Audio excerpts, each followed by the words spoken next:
So important, everybody's quiet looking at me. First and foremost, I want to welcome everybody. It makes me so happy to see so many faces, especially new faces here. Welcome to the Cape Verdean Museum. My name is Joe Demora, and I'm the executive director here. So again, thank you, and please give yourself a round of applause for coming out. In case you haven't noticed, I like it to be interactive, and I think today we have a great program. I want to thank Martin, as well as, I'm trying to get the company's name right, so it's going to be recorded, so I have to do it right. And everybody from Pathfinder. Everybody from Pathfinder, can you raise your hand, please? Up a little higher, come on. Don't be shy.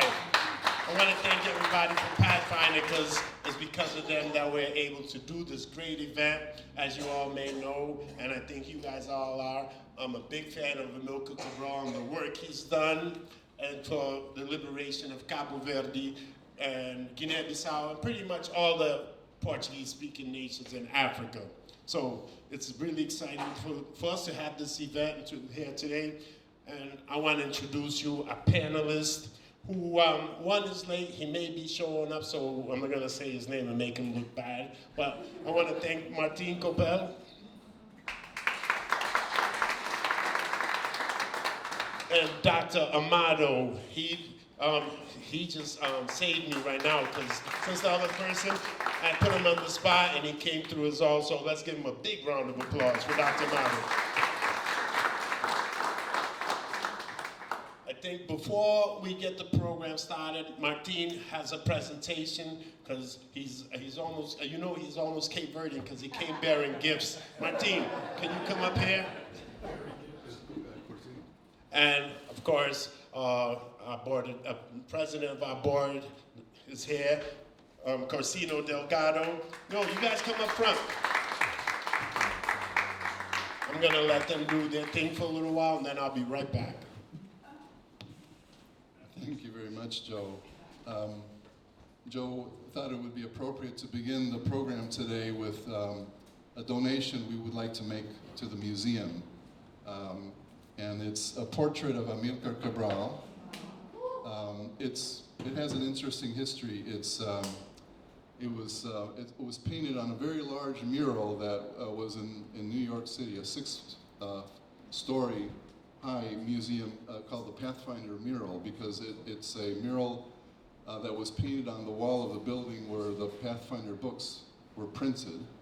And the mural represents the breadth of books by revolutionary leaders like Amilcar Cabral, Malcolm X, Fidel Castro, Thomas Sankara, Marx, Fidel Castro, many others. So it was a giant mural that thousands of people saw along the highway in Manhattan. And those are the books that are published by Pathfinder, books for working people to learn about the world and how to change it. So this is just a detail from the mural, but we wanted to present it to the museum as a donation. So this is for Corsino.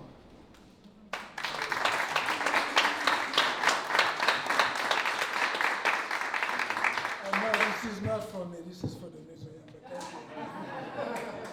I'm not taking this home. We also wanted to donate several prints, photos that were used in the book. I won't go through every one, but it's another donation for the museum collection. I'll just mention a couple of them. One is one of the famous photos of Amilcar Cabral with Fidel Castro when Amilcar visited Havana in 1966 for the Tricontinental Conference, which you'll read about in the book. And then Fidel took Amilcar to the Escambray Mountains for 3 days. They spent 3 days talking about and exchanging experiences about each other's revolutionary struggles. The other one I will mention is, it's another one.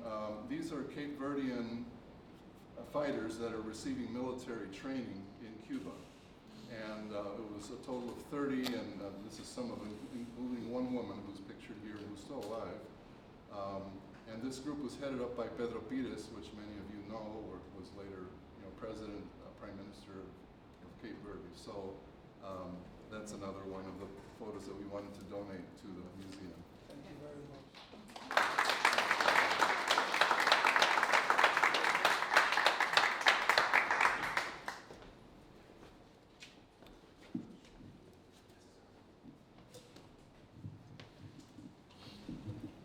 All right, like I said, I'm really excited about this, and we're going to be talking about the book that they have, and afterwards we're going to have them over there for sale, and they came at an incredibly exciting price that they're selling it. So you want to buy your copy before you leave today, because if you come back, it's not going to be the same price.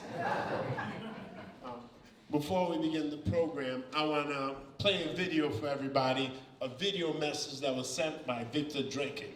Víctor Dreke Cruz, who's the subject of this book, he's the gentleman that led the soldiers, the doctors from Cuba and Cape Verde, and Guinea-Bissau during the independence struggle.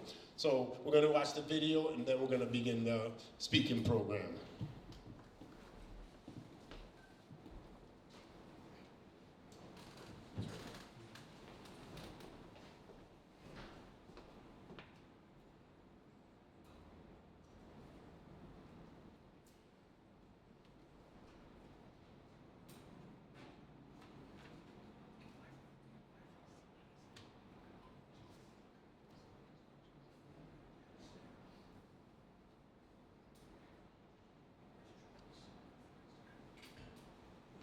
Really, can you check, make sure the audio's up? Volti 90 o 85?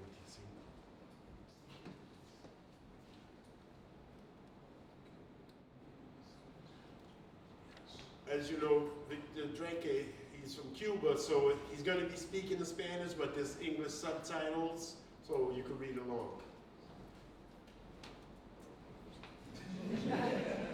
I was going to give you another surprise, but we'll wait till after the video.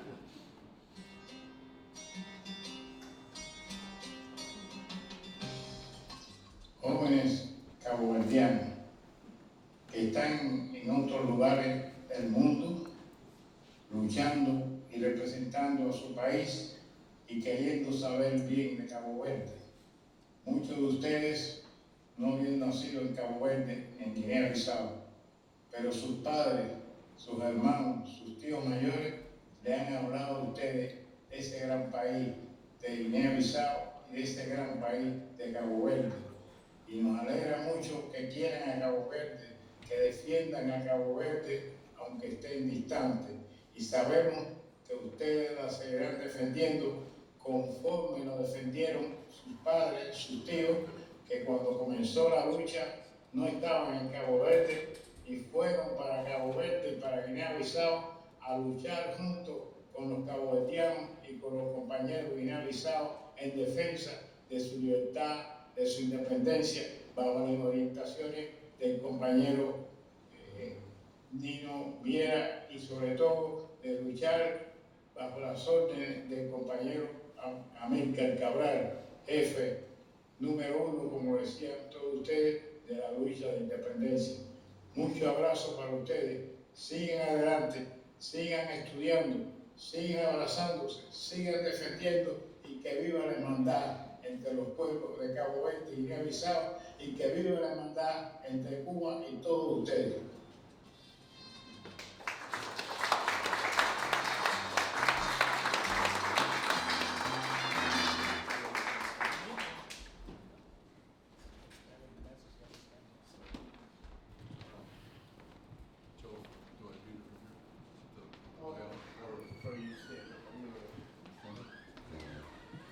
I guess I'm the only one that likes to be in front of people. Come on, Martin.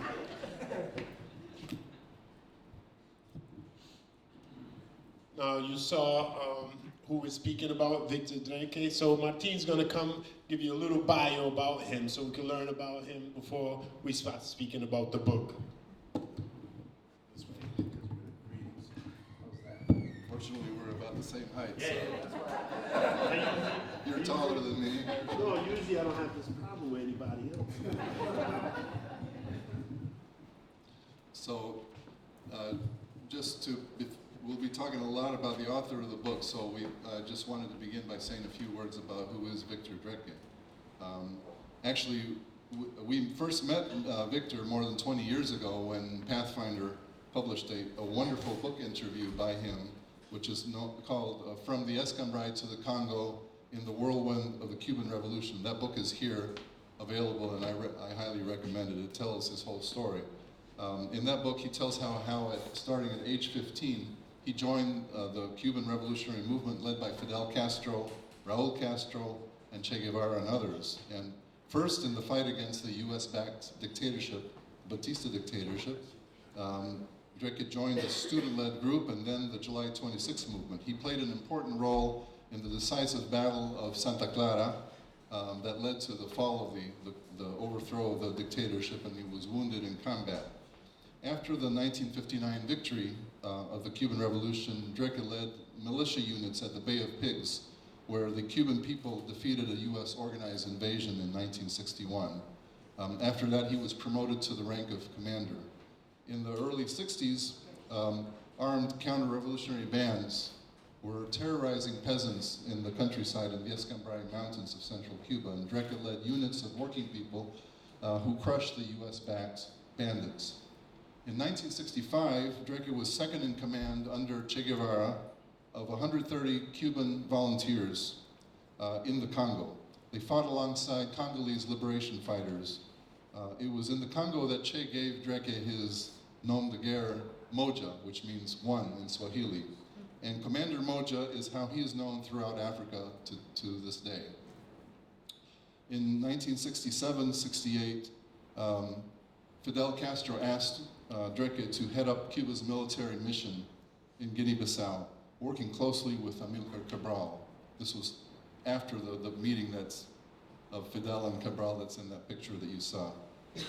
Dreke also simultaneously headed up Cuba's mission in neighboring Guinea-Conakry, working with President Sékou Touré in helping train Guinean militias to defend Guinea against any threats of French or Portuguese imperialist attack. Much of this book is based on Dreke's experiences in those two countries. And since then, over the decades, Dreke's life has been tied very closely to Africa in many ways.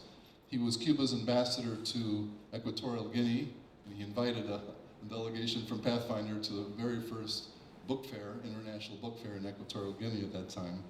And today, Dreke is president of the Cuba-Africa Friendship Association. So just to introduce a little bit who he is.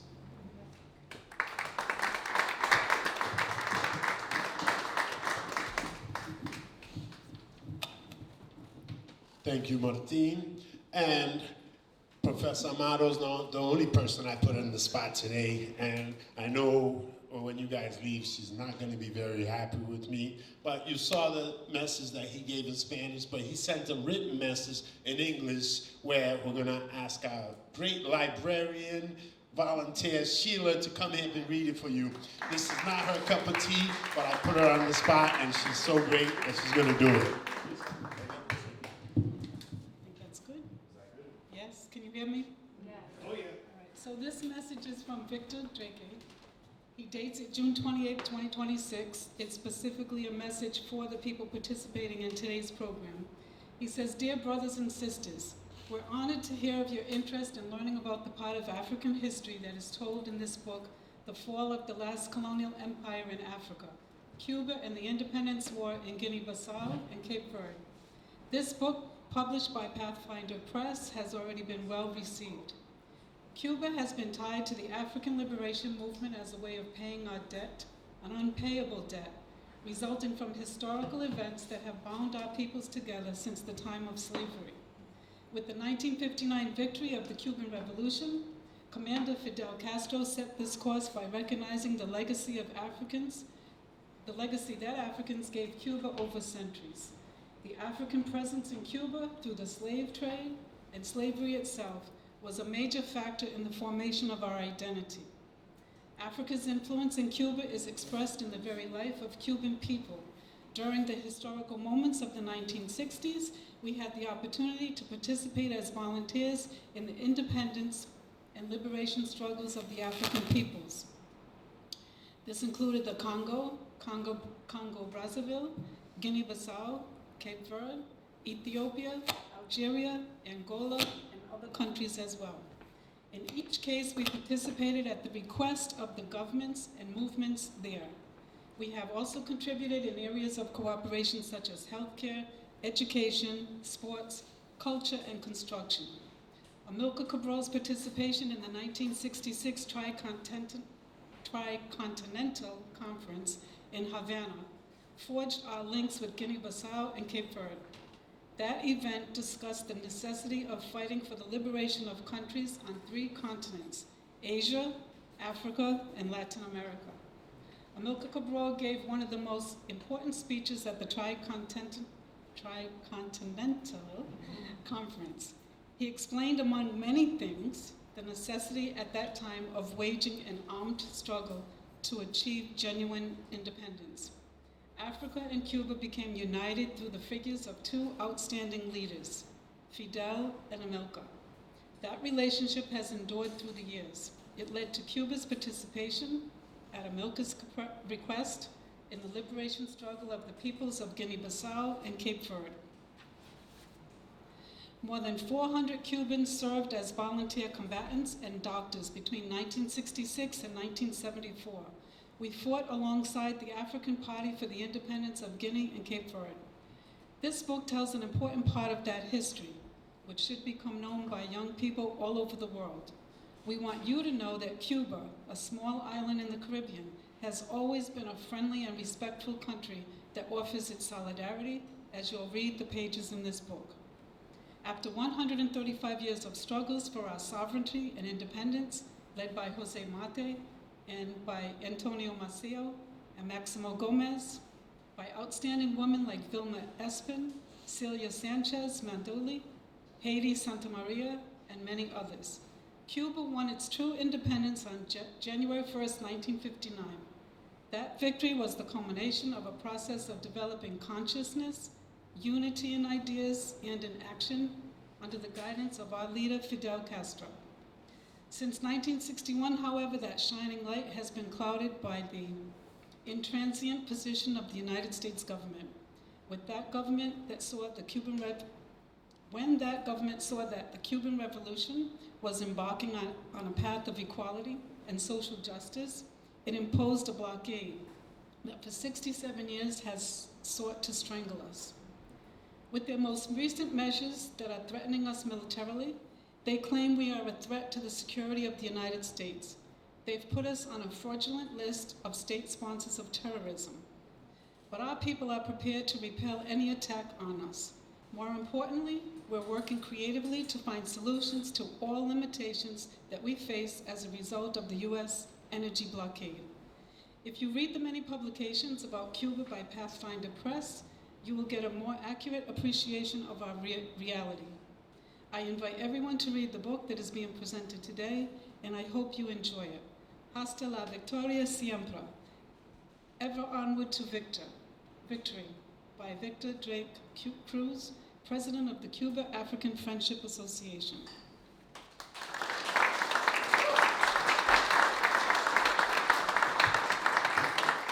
Thank you, Sheila. And Sheila, can you come up back 1 minute, please? One last time. One last time. Now, you see, it's a beautiful smile and everything, but please give her another big round of applause so afterwards to make it easy on me. I may look nice, but I put people on the spot often. So, before anything else, we're gonna go to the speaking program where you won't have to hear any more from me. And you're gonna hear from Martin, who's gonna give you his overview, and then we're gonna open it up where Dr. Amado Martin will be having a conversation, because that's what we like to do, have conversations about the past and how we can move forward here at the Cape Verdean Museum. Martin, take over. No, you can stay seated now, and we'll give this microphone for Dr. Amado, since we put him on the spot, he gets the nice one. Okay, well, first of all, I want to say congratulations to the Tubarão Azul. I don't know if I pronounced that right.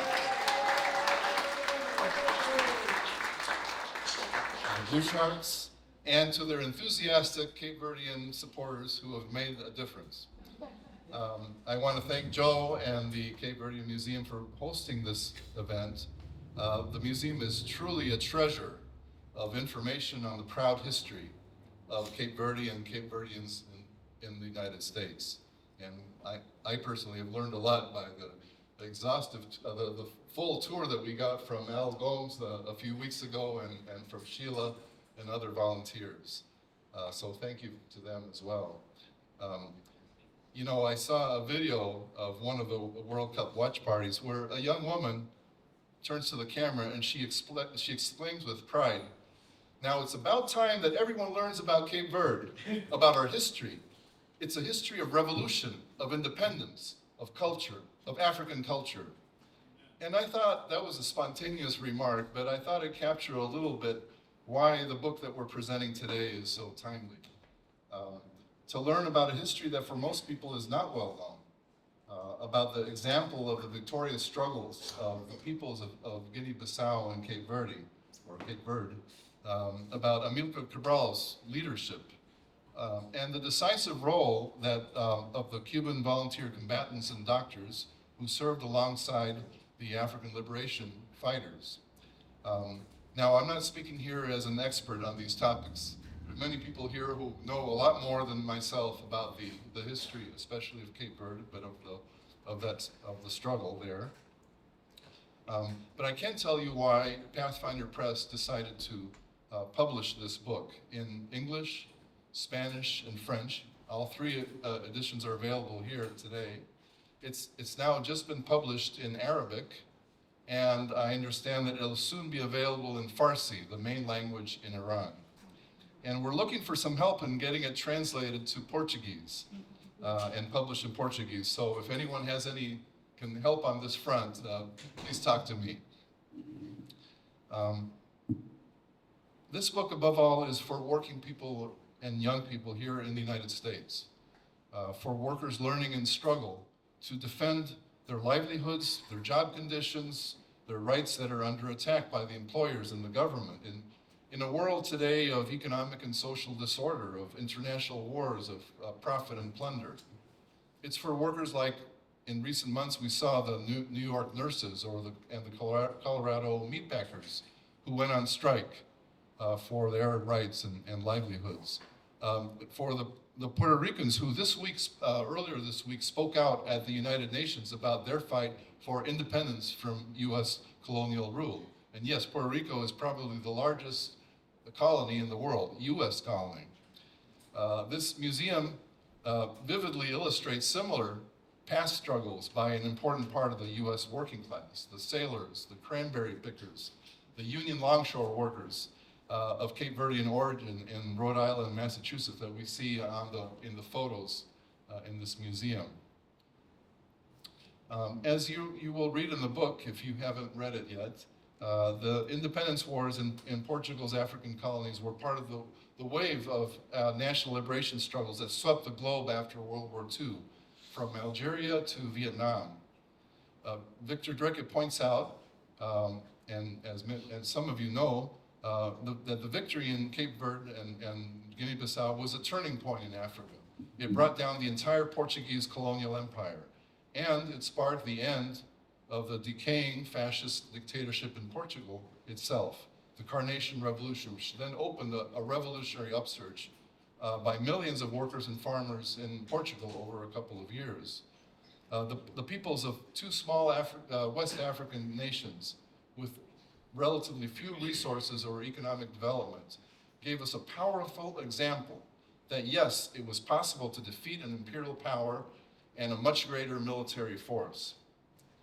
The anti-colonial victories in Africa were an inspiration to the struggles of millions of African Americans here in the United States. Those battles led by working people overthrew the system of Jim Crow racial segregation in the 1950s and 60s.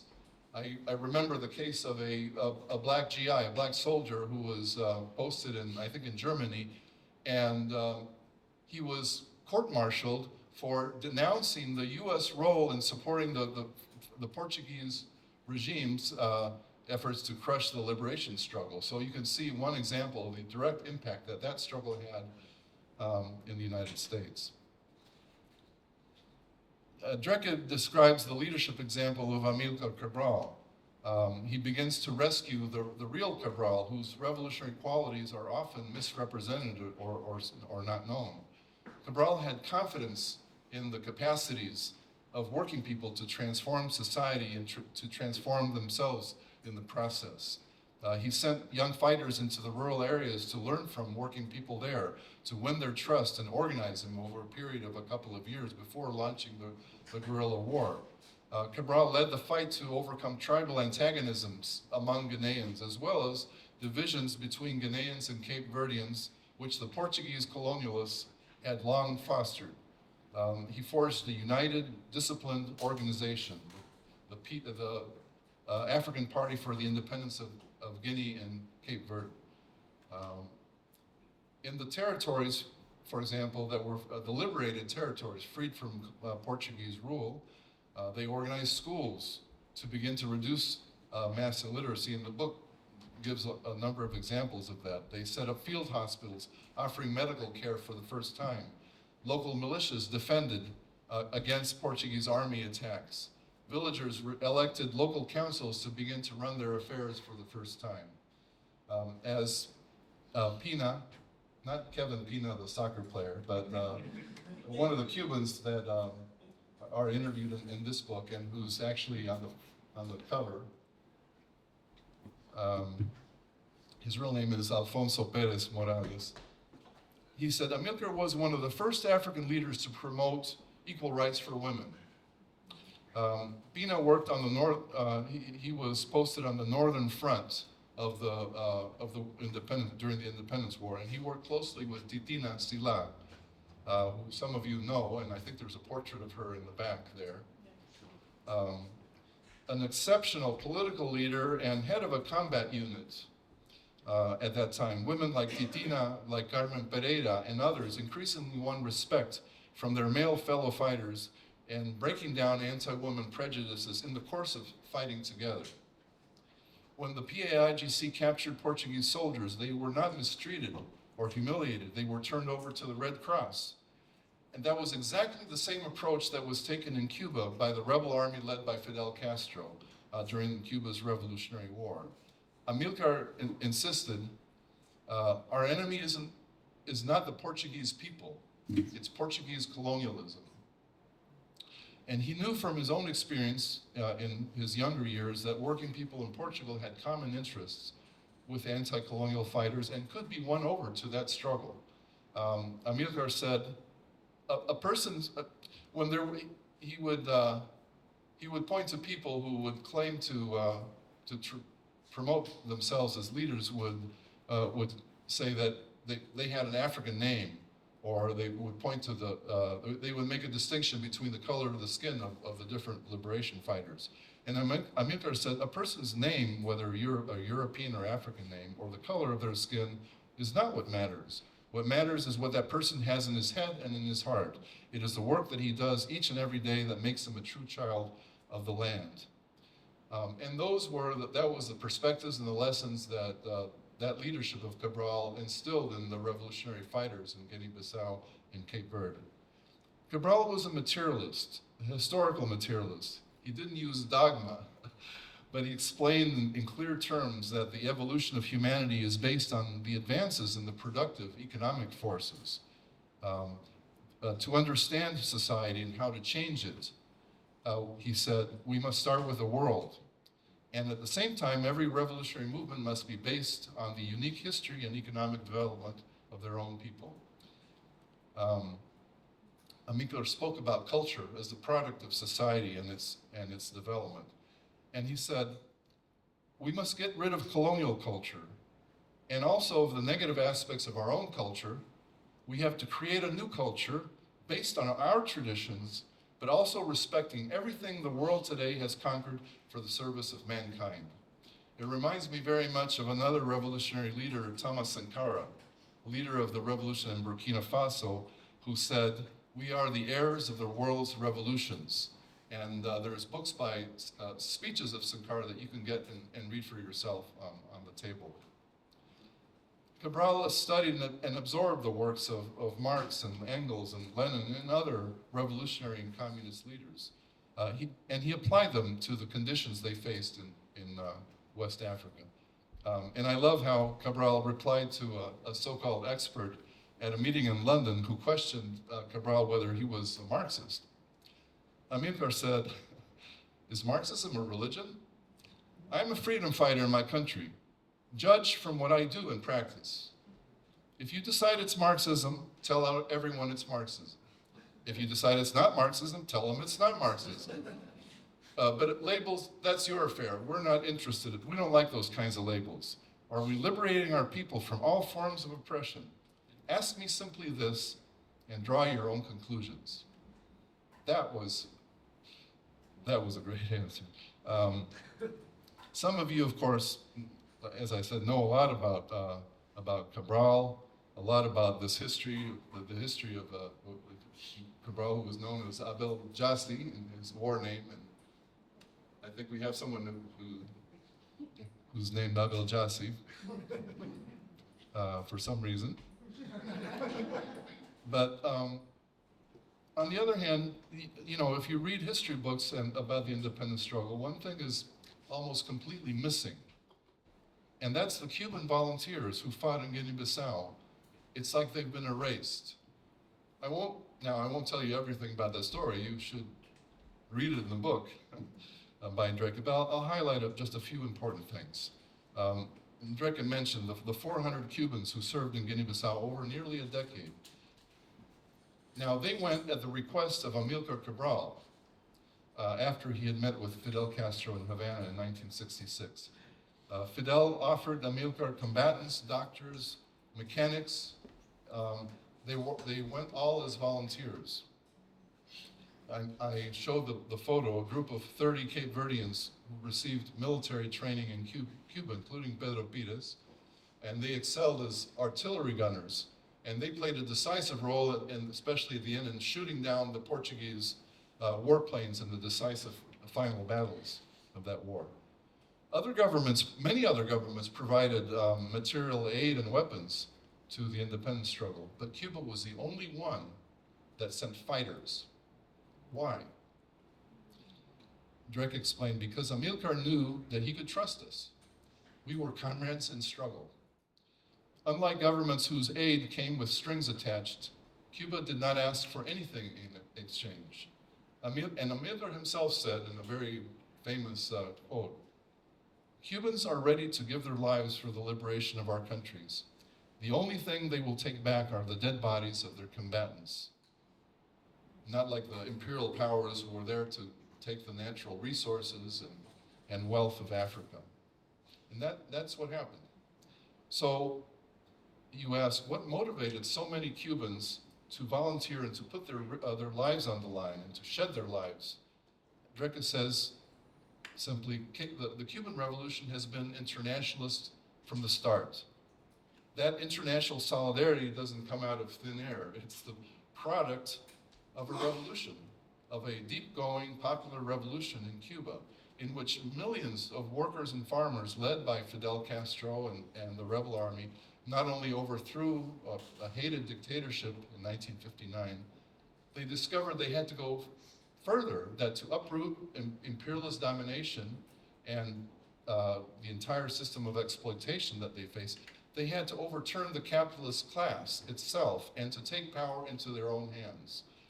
And it was through that process that millions of people, ordinary people of all kinds, mobilized to transform society, to carry out an agrarian reform that took over the big capitalist plantations and put land in the hands of small farmers. In a massive campaign, 100,000 or more young volunteer teachers went into the countryside and wiped out illiteracy in 1 year. Laws barring racial discrimination were not only adopted but enforced, and Dreke was part of that process. Women became massively involved in every aspect of social and political life.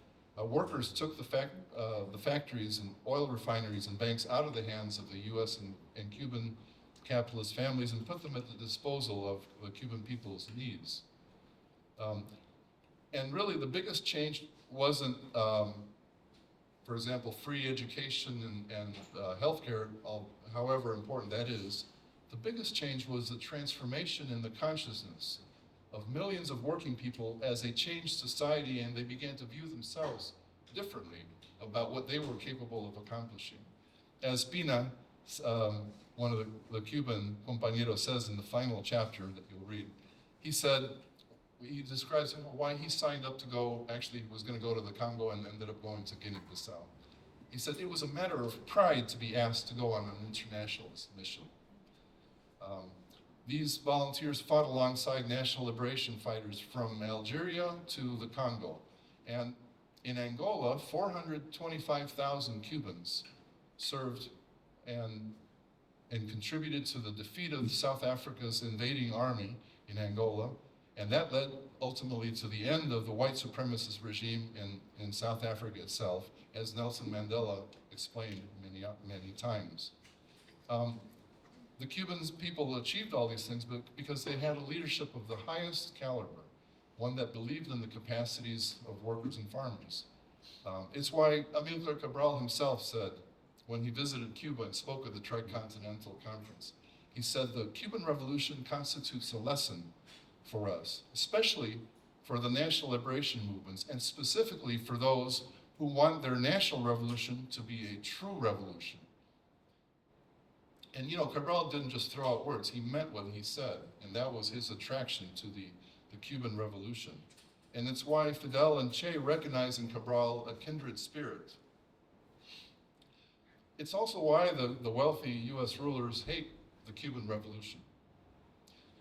And as Dreke mentioned in his message to us at this meeting, they've tried to bring the Cuban people for more than 67 years. They've tried to bring the Cuban people to their knees. And we're seeing that those efforts today in a brutal way. Washington's efforts to strangle Cuba through an oil blockade and the escalating military threats that Victor mentioned to us. But today, the Cuban people in their majority continue to defend their sovereignty, to give us an example of dignity and solidarity. Cuba is not a threat to the US, as US officials say to justify their attacks. The only threat is the example of the Cuban Revolution, because it shows what working people with proper leadership can accomplish, including right here in the United States. And that is a threat to the wealthy owners who run this country and other countries. And that's why Washington tells, for example, the crude lies that it tells about the Cuban doctors who are volunteering around the world. I don't know if they're still in Cape Verde, but many Cuban doctors have served in Cape Verde and Guinea-Bissau and all over the world. The US officials claim falsely that the Cuban doctors are forced into human trafficking. But really, there's also a class reaction.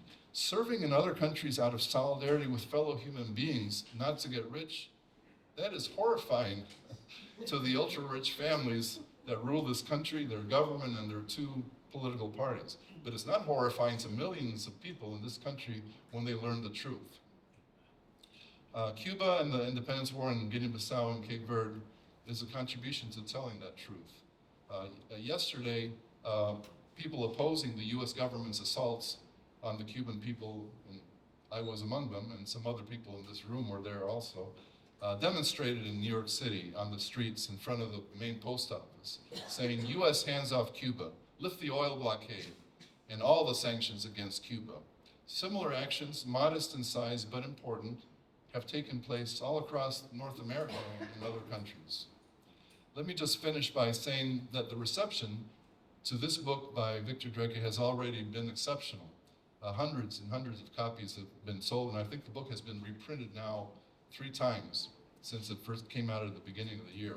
You'll see it in the photo display behind me. Maybe some of you have had a chance to look at it. Look at it, it's sort of an introduction to the book with the photos. But in the last panel, the third panel, shows some of the photos of the different book presentations that have already been held. In April, the book was presented at a meeting in Oslo, Norway, where a leader of the Cape Verdean organization and the Cuban ambassador spoke to an audience of teachers and young workers. And as you know, Cape Verdeans are everywhere. And I was surprised to find that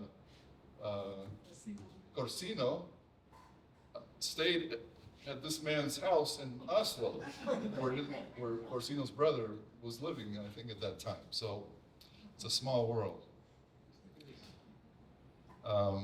The book was presented at the Bogota Book Fair in Colombia, where Pathfinder had a booth. In Sydney, Australia, a Pathfinder representative was invited to introduce the book to a class of international students. In Paris, the book was presented at LASA, the Latin American Studies Association. One of the speakers was Wilson da Graça Robalo, which you can see his photo, who's the president of the Cape Verdean Associations of France. And Wilson said something very interesting. He said he learned that the Cuban contribution was the turning point in the independence struggle. And in the last chapter of this book, you will read firsthand an account by one of the Cuban officers who fought in the Battle of Guileje, which led to the final defeat of the Portuguese army. So I hope you'll find this book useful and share it with others. Perhaps you can find maybe a school or a library or a bookstore or a cultural center or a university campus that is interested in hosting a similar book meeting to help get out this history, this important history, because it's not just a history of the past. It's not just about yesterday. We need to know this history for today. So thank you.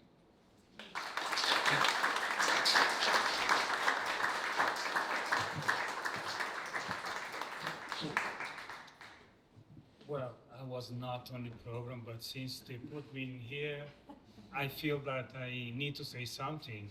A couple things, actually. First, I am a Belgian, and as he mentioned, that was Cabral's Dame de Guerre.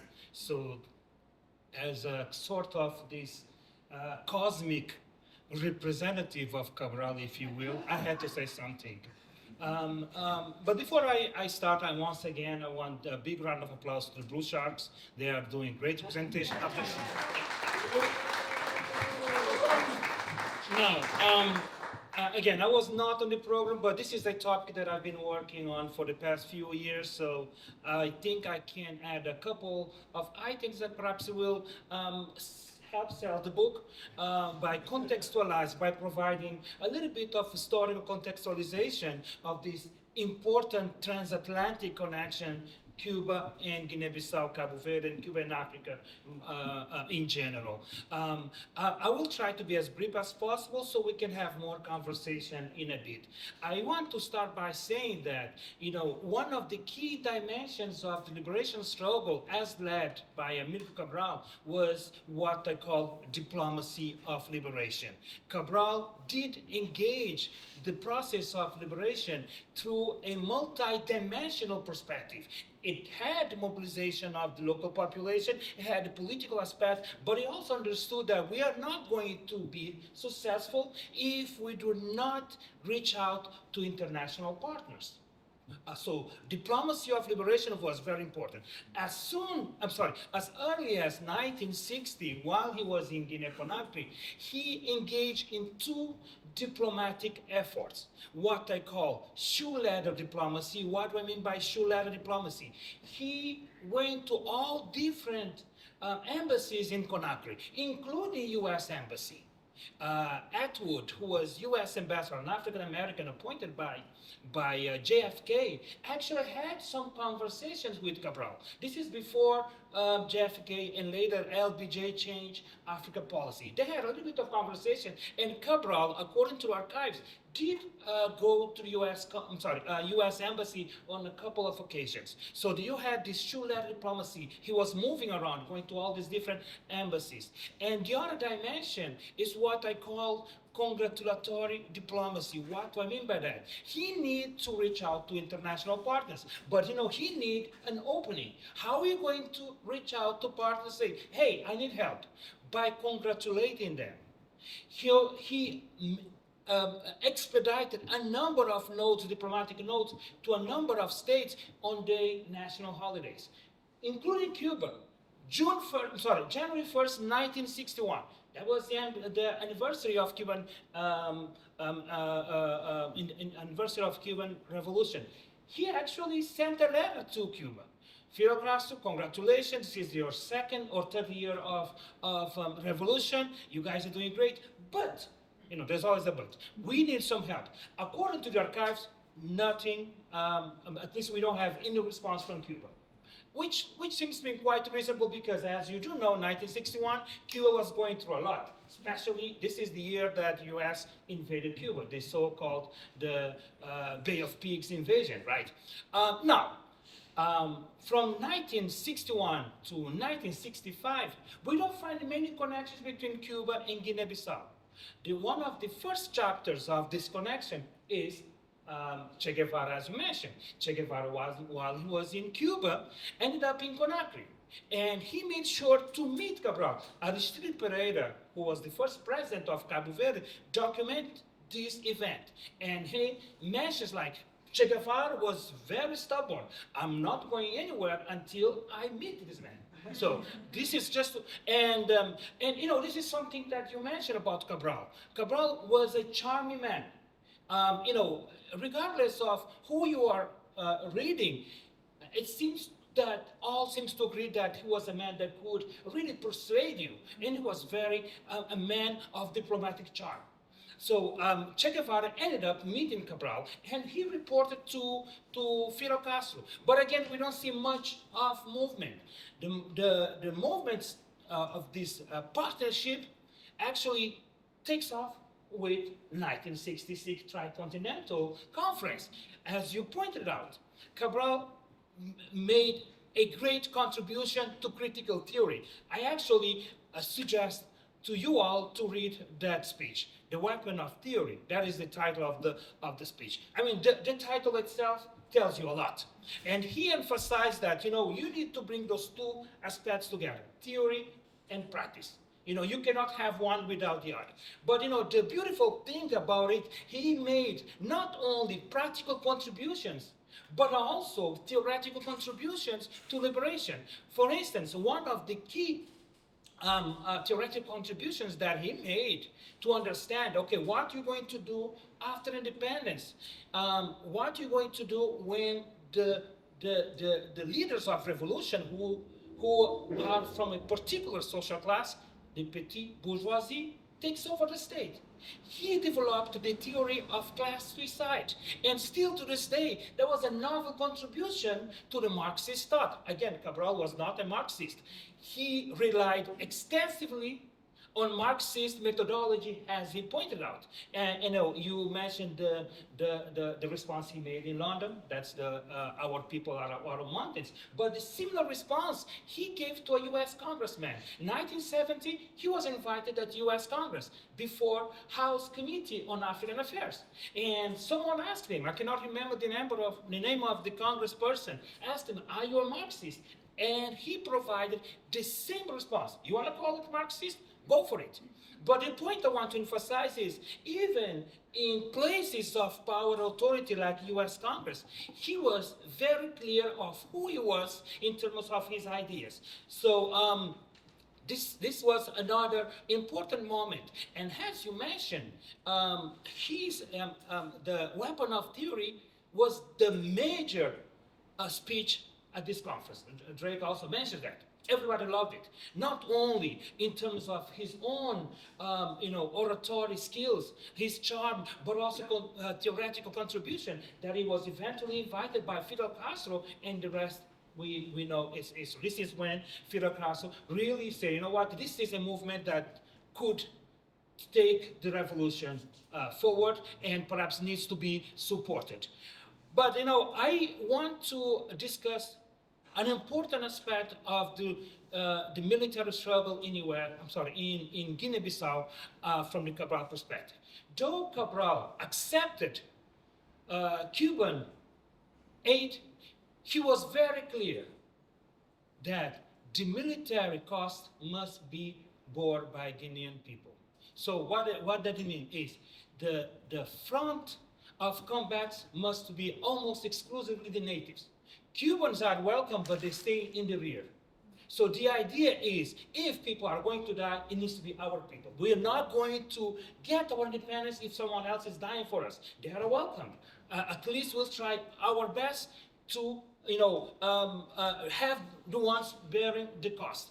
I'm not saying that you don't find Cuban troops in the front line, but the idea is you are going to keep Guineans and Cabo Verdeans in the front line. And Cuban troops, they are there in positions where you do not have the manpower or the skill set. For instance, artillery. Cubans were the first unit that assisted with artillery because, obviously artillery is very complex, and in 1967-68, you did not have a lot of trained personnel in that particular area. But most of the Cubans, they stayed in the back. So this is what they called bellic nativism, the idea that the military cost must be borne by the natives itself. And the last point I want to briefly comment is just to open this to this global history, or at least to this Atlantic history, is the connections between Cuba, the war in Guinea-Bissau, and African-American struggle. Because this is very important. By the late 1960s, it was very clear that Cabral was leading a very successful war of national independence, at least to those who were, keeping up with the news, though the news were, as you can imagine, tightly controlled in the Western media at least. But some people did know what was happening in Guinea-Bissau. One of them was Stokely Carmichael. Stokely Carmichael, who was the leader of Student Nonviolent Coordinating Committee. He eventually became part of the Black Panther Party. So he learned about war and actually reached out first to Cuban government, through Cuban government, to link him with Cabral. The idea was to develop an African-American corps of volunteers to join the war in Guinea-Bissau. Everything seems to go according to the plan. Cabral accepted reluctantly. The idea is, yes, we'll accept it reluctantly, but you need to go do some training. And apparently they agreed that the training of this group of African Americans would take place in Tanzania. However, I say that love happens, or happened, I should say. Stokely Carmichael went to Guinea-Conakry, met Miriam Makeba, and perhaps he changed his mind, fell in love with Miriam Makeba. They end up married, and that plan never materialized. But the point I want to say is to show the connections. And the story of Guinea-Bissau is not, or the Guinea-Bissau and Cabo Verde, is not only the history of Guinea-Bissau and Cabo Verde. It's actually a critical chapter of the Atlantic history. Its impact was seen and can still be seen throughout the world. That is why books like this one, they document the importance of transnationalism, that, after all, we are sharing the same planet. And most of us, I want to believe, have this idea that we can live in a better planet, where, if you allow me to use Cabral expression, in a planet where we would not see exploitation of man by man. These days perhaps we may want to say that phrase is a bit sexist, which it was, right? But the point I want to emphasize is this notion that how can we construct a society that is truly egalitarian, and it's not based on exploitation. So what I tried to share with you in the past 10 minutes or so is a little bit of historic contextualization, and perhaps can help us a little bit, I hope, in our conversation. And I'm happy to respond to any other questions you have regards the connections between Cuba and Cabo Verde and Guinea-Bissau. So thank you, and thank you to Martin. Yeah.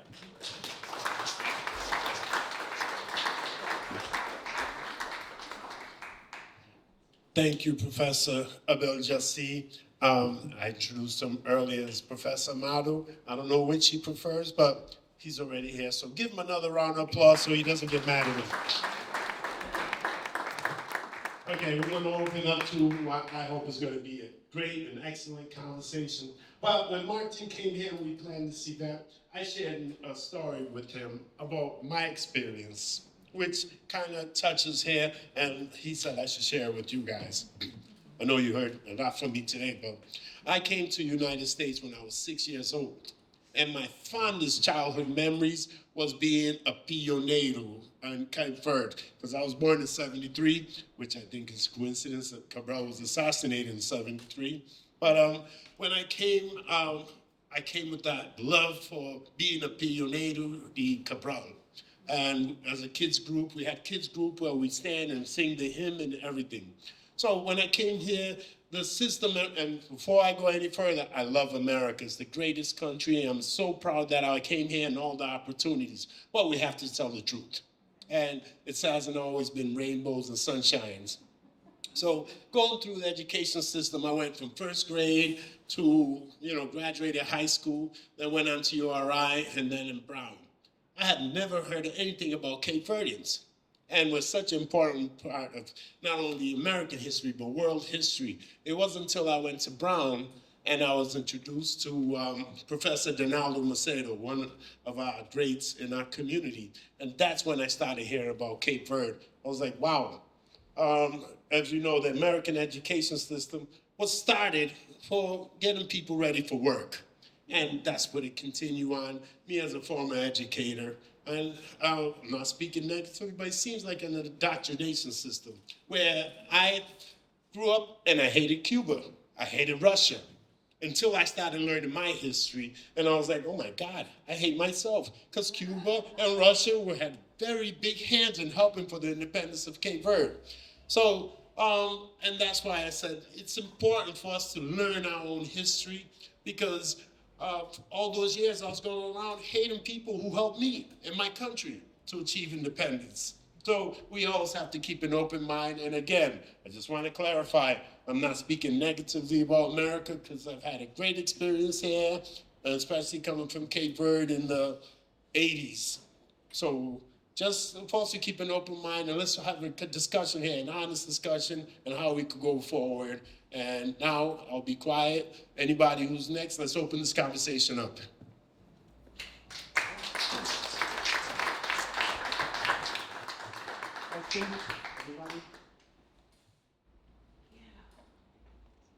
We have two great people up there, so this is the time. We can just pass it around, whoever wants to. This is really amazing. I'm so grateful to be here from New York.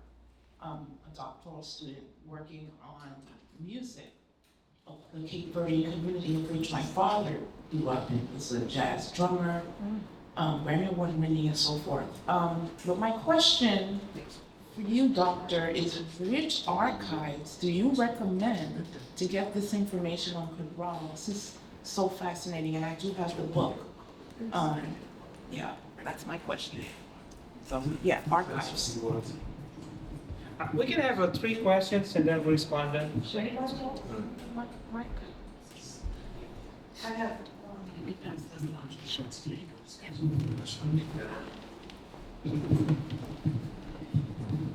Can you just speak about the artillery that the fighters used? Because I know, I did read the book, and I know that they spoke about, today we use drones that can damage planes, but back in that time, I believe they had to use like a bazooka on their shoulder that would shoot at the plane. So to compare what kind of technology we have today with what they had to use at that time, and they were able to knock out planes from the sky with something sitting on their shoulder.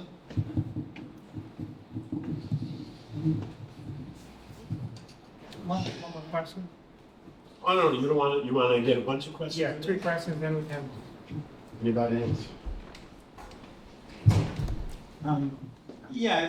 I would like to know what the relationship is right now, relations between Cuba and Cabo Verde, particularly in the context of what's happening with the energy blockade in Cuba, and also Guinea-Bissau as well, the relations, the current relations between them and Cuba as well.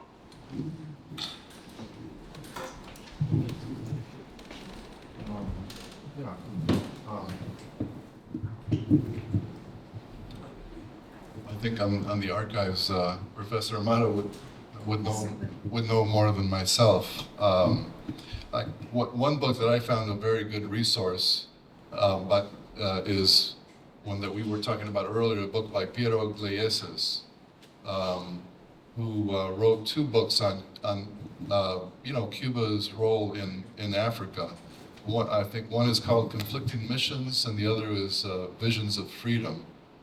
And that covers everything from Cuba's participation in the support to the Algerian Revolution, all the way to the massive support to the Angolan struggle against the invasions by the apartheid regime of South Africa.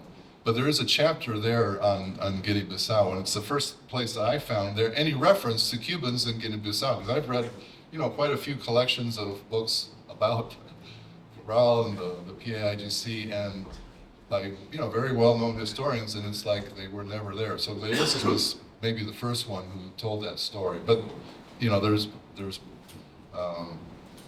I'm sure there's some valuable archives and more broadly on that struggle.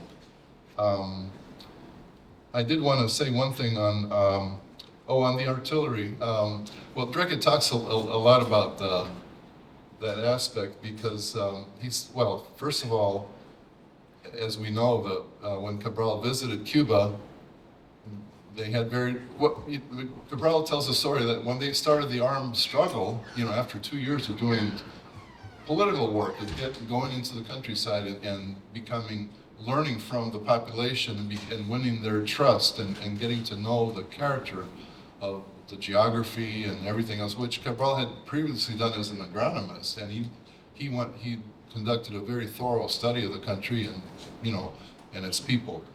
But when they launched the guerrilla warfare, they didn't even have any weapons. And it took a while even to acquire some basic ones, and they received some from a number of countries. But the Cubans, Fidel, when he met with Cabral, immediately knew the kind of aid that they would need. And so artillery weapons was one of them. And the Cubans, by the way, they went, as Abel-Jassi mentioned, they did not go as soldiers, because Cabral correctly said, our people have to learn to fight our own struggle. Otherwise, it won't have, what kind of value will it have if we let other people do the fighting for us? So the Cubans, and Cabral, and Victor says, and Fidel insisted that is totally correct, that when Cubans go to aid other struggles, it's the leaders of those struggles that make the decisions, and we loyally fight side by side with them. But Amilcar made the decisions, not Dreke or anyone else. So they went as instructors, not as soldiers. But of course, Cuban instructors, side by side with the Ghanaians, they were going to fight if they were coming under attack, and they did. And they saved each other's lives, and it was a real, the bonds of comradeship were forged through those experiences. And they trained, some of the ones that they trained as artillery gunners were the Cape Verdeans, because as Dreke explains in the book, that requires some knowledge of more advanced mathematics, of trigonometry, because the artillery, is shot in a curve. And so the Cubans were the first ones to use the artillery, but then they trained the Cape Verdeans especially. But they were still missing some more advanced weapons, because the Portuguese had this terrible weapon, which was the planes that would bomb and strafe and terrorize the peasant populations, and killing civilians, dumping napalm and burning down crops and children. There's a picture of a children with a napalm bomb stuck in the ground. And until they were able to deal with that, the Portuguese, the guerrilla fighters advanced, and they were controlling a good part of the country within a few years. But then the Portuguese soldiers they wouldn't come out of their forts. So it was hard to launch an offensive against them, and they would use so Cabral was very conscious of that problem, and eventually he won, he convinced the Soviet government to provide these portable shoulder-held anti-artillery weapons that shot these missiles called, well, in Russian it's called strela, but the Cubans call them flechas, arrows. And in the final stages of the war, they rapidly trained the PAIGC guerrillas and they started shooting down those planes, and that just shocked the Portuguese, and the pilots refused to go out because they knew they were going to be shot down one after the other. And that spelled the end of the Portuguese army, and that led to the defeat of the, an imperial army. So a lot of the details is told, because that was in the final chapter, the final period of the war. It's not just Víctor Dreke that's interviewed in the book. The final chapter is an interview with 5 other fighters. You'll see the pictures of them. They're still alive and kicking. And I mentioned Bina was one of them, and Gatorno was one of the officers who fought in the final battles of Uleje, and he tells some of the. There's much more I could say about it, but you can read about it in the book. Yes, in regards to this question on artillery, I think that you did provide most of it. But I just want to mention one name, perhaps that name is known to Cape Verdeans here in Rhode Island. So one name that I want to mention is Nyobalta. Does this name ring any bell to Cabo Verdeans, Rhode Island? You should know him. He's from here. So Nyobalta, actually, he represents 2 things. First, he was trained in artillery. He was a veteran of the liberation struggle. I'm not sure if he's still around in Rhode Island, but he used to live here. I understand that now. He's he back goes in Portuguese. yeah. So Nyobalta was trained in artillery. So he is that was his main function during the liberation war. But at the same time, Nyobalta was also playing another role. He was the musician of liberation. So perhaps that might be interesting to you. 1974. Nyobalta and several others, they published an LP, which is Protest and Struggle, which, what is beautiful about that particular album is they turned upside down the traditional music of Cabo Verde. And, especially Morna, those of you who are a little bit familiar with Morna historically and traditionally is about love, about longing. They said, no, let's stop with that, excuse my French, that BS. Morna can be about revolution. Morna can be about struggle. So they use a traditional genre to spread political message. And if you listen to that album, it's mostly about Coladeira and Morna, but the message is not simply about, oh, I love you, oh, the moon is beautiful, those kind of things, but it's about how can I die for my country? For instance, perhaps one of the best Morna of that album is Nova Aurora, written and composed by Valdemar Lopes da Silva and sung by Nyobalta. It mixes love, right? Someone says, I will return to my love, but it's also about political message. If I die, it's about, dying for my country, if you will. So this is a new category of traditional music. So this is something that I want to point it out. Now, going back to your question, the beautiful thing about these days is we can rely on modern technology. So Casa Comum, I can give you the link. It's a website put forth by a Mário Soares Foundation in Portugal. You will find most of what is available by Cabral and PAIGC, all at the click of a computer mouse. So everything is there. I can give you the link, and you can, do your search. What is not available on that particular site, perhaps you may want to go to Mário Soares Foundation in Lisbon or to Amílcar Cabral Foundation in Cabo Verde. Perhaps you'll find a few other stuff. But I tell you, just with the Casa Comum archives, you will be amazed with the quantity and quality of archival materials. And perhaps it's a good start. I think there's another question.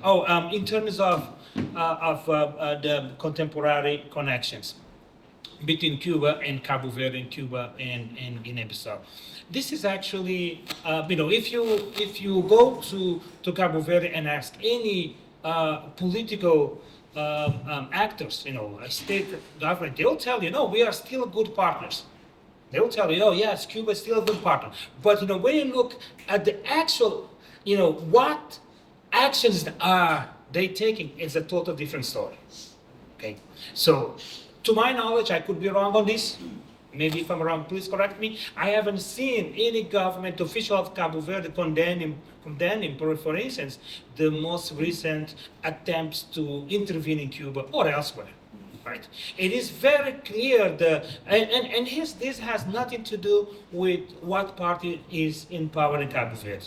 Just to be clear, it is very clear that when it comes to foreign policy of Cabo Verde, the past 3 decades has been very pro-Western powers. It is very clear. Not in discourse. If you read the discourses, it's yes, the speeches emphasize we are pro-Africa, we are Pan-Africanists, etc. But when you look at what is actually being done, it's totally the opposite. It is very clear pro-Western. So that explains why you don't see much of much support, in put this way, vis-a-vis Cuba, especially what Cuba has gone through the past few years. But it is very important to keep in mind, as you mentioned, Cuba has been a major partner to Cabo Verde development. Not only doctors, teachers, you name it. I mean, you can ask any Cabo Verdean who has lived in Cabo Verde since 1975. I guarantee you that he or she might have encountered a Cuban in their lives, either as a doctor or whatsoever. So I myself, I know plenty of Cubans. 2 of my nephews did go to Cuba for technical studies. So this is just to show exactly a direct connection. So it is quite significant. But when you look at what the state, the government is doing to, in a way, pay back to Cuba, I think it is very disappointing.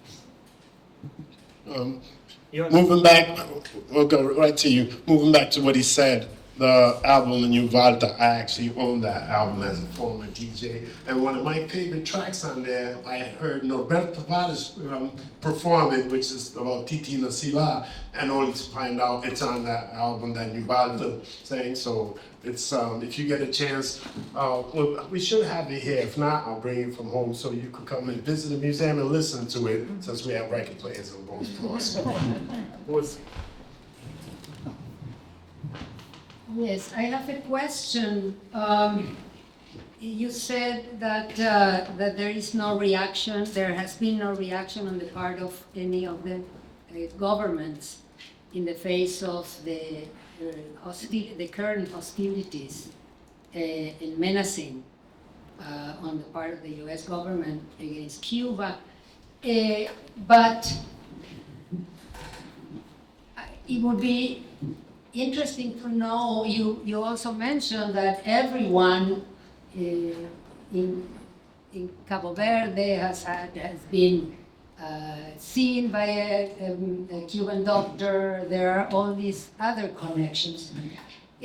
So is the feeling that one thing is the government and their positions. We haven't seen, I mean, Cubans have been aiding in so many ways people in Latin American countries, and you don't see many governments in Latin American countries having any official reaction against what's happening. But I'm interested in what could you comment about the way Cape Verdean history is taught in the schools.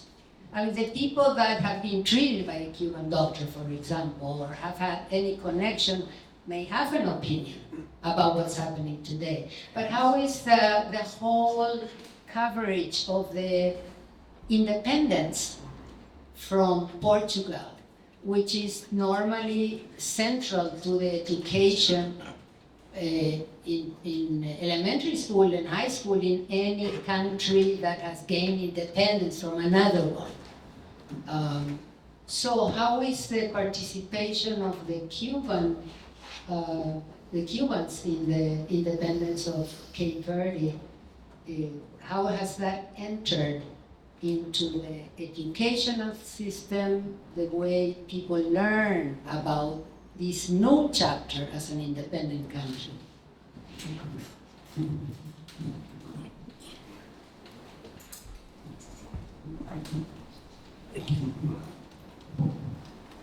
Well,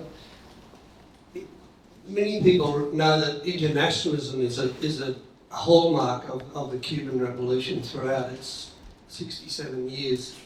And I know I've been used to explaining that actually the Cuban internationalist mission over a decade and a half in Angola changed the course of history in southern Africa, leading to the overthrow of the acceleration of the struggle inside South Africa, leading to the overthrow of apartheid, as Nelson Mandela said.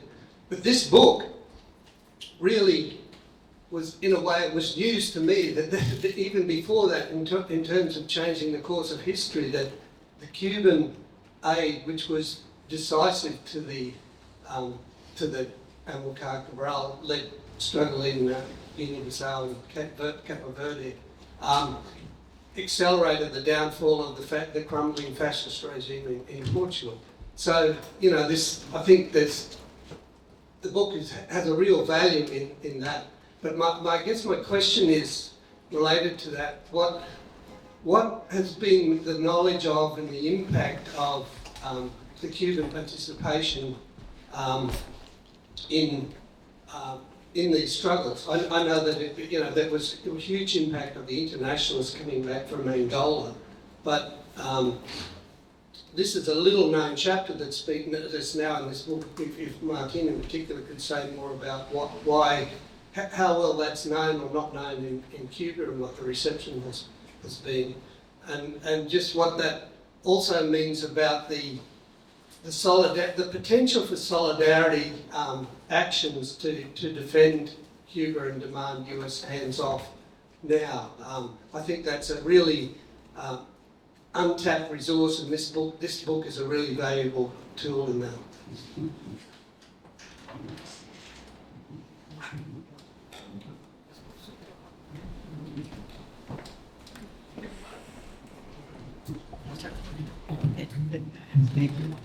Yes, well, I'm speaking as one of the co-editor of the book here. And I have had the privilege of spending many, many hours with Víctor Dreke as we were preparing the book. I just wanted to say that I think one of the greatest strengths of the book is what we learn about the political leadership caliber of Amilcar Cabral. And I think that's one of the things that has been just sort of, there are very, very few people who have any idea of who the leader of this was. And his example, which I think comes through very, very clearly in this book. For example, the fact that when he was able to go to Portugal for advanced education, he chose to become an agronomist. And one of the reasons he gave for that was because he wanted to he wanted to understand why the islands of Cape Verde were plagued with drought. And he didn't think it came from nature. And he wanted to understand it. And that led to that. And he also wanted to understand Portugal better. And what he did going into the countryside in Portugal to learn what the conditions were.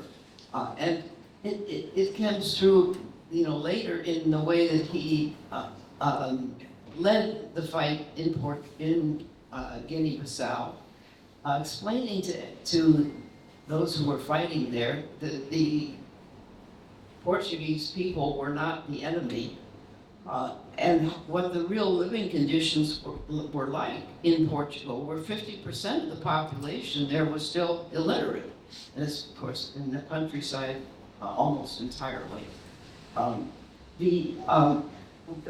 of the other examples of that I think was particularly important. He educated people in understanding the importance of the international scope of what they were doing, They were not, he said, no, we're not fighting just for ourselves and our own independence. And he used the phrase, he was hoping, he was educating people to understand we're soldiers of humanities. Those kinds of, those kinds of examples, and Martine gave a number of others in the, in his remarks, his leadership capacities. Those are things that are needed desperately in the world today. For those who are fighting for national liberation and for whatever, in all the various ways for the liberation of humanity. Just the final example is, there's a wonderful example that is in the book. He says in the way that he was educating people, the fighters in Guinea-Bissau. He said, often when they would see somebody with a gun, their reaction was fear, because obviously that was what they faced with the Portuguese colonialists. But he said, he explained to people, that when you see a man with a gun and a man with a hoe, it's the man with the hoe who's important, the producer. The man with the gun is not. That is not what we're fighting for. We're fighting for the lives and for the capacities of the average human being and what they're capable of doing, and the importance of the productivity, of those who we're fighting. So, the book is full of that. And I think it's one of the most important things right now for today, in today's world. What's next? Yes. So I guess I will start with this last question.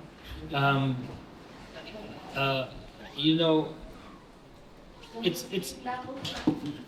Yeah, just I'll turn you my So I will start with the last question, I'm sorry. I should point out one interesting aspect of history that, you never know exactly what history brings you. Cabral's bachelor's thesis, which focused on land erosion, was actually conducted in this small town in Alentejo called Cuba. Yeah, Cuba, exactly. So this is just one of the historical irony. And on that thesis, this is early 1950s. Portugal was under this terrible right-wing dictatorship, and he, on one of the first pages of the thesis, the thesis was dedicated to the rural workers of Cuba Alentejo. So that shows not only his preoccupation with the land itself, but his preoccupation with the people, those who were doing a lot but exploited. Alentejo, at that time, and perhaps I want to still to this day, is one of the poorest regions of Portugal, characterized by huge wealth disparity between big land owning class and large masses of people working on those lands. So this is something that perhaps in many ways molded and shaped Cabral's political thought. So this is he was in his 20s. The twin preoccupation of not only with the land itself, but also with those who are being exploited, at the service of the landed class. The other dimension that I also want to point it out, and I think you did mention, is in terms of Cabral's leadership style, which you say a little thing. I think there is one adjective that better characterizes Cabral's leadership: humanistic. He believed in people. He believed that people, even when you committed a mistake, you should And he did provide people with a second chance. Indeed, because he provided people a second chance, that he was indeed assassinated. The man who led the assassination plot was given a second chance by Cabral. Senso Cani was, in many ways, people say, no, we should not give him a second chance. No, he believed that, you can rehabilitate people back to, do the right course of history. But again, that cause is on life. Now, going back to the other questions in terms of teaching, there is, I had so many conversations of teaching of history in Cabo Verde that these days, to tell you one word, it is very disappointing. One, because I tell you what, Cabo Verdean historiography in Cabo Verde, unfortunately, it's still dictated by colonial historiography. In terms of what topics, in terms of the approaches, etc. I'll give you a couple of examples. The main book of history of Cabo Verde, which was published a few decades ago, this is 1990s, História Geral de Cabo Verde, General History of Cabo Verde, relies almost exclusively on Portuguese archive. Like 99%. I'm not saying you should discount Portuguese archive. That's not what I'm saying.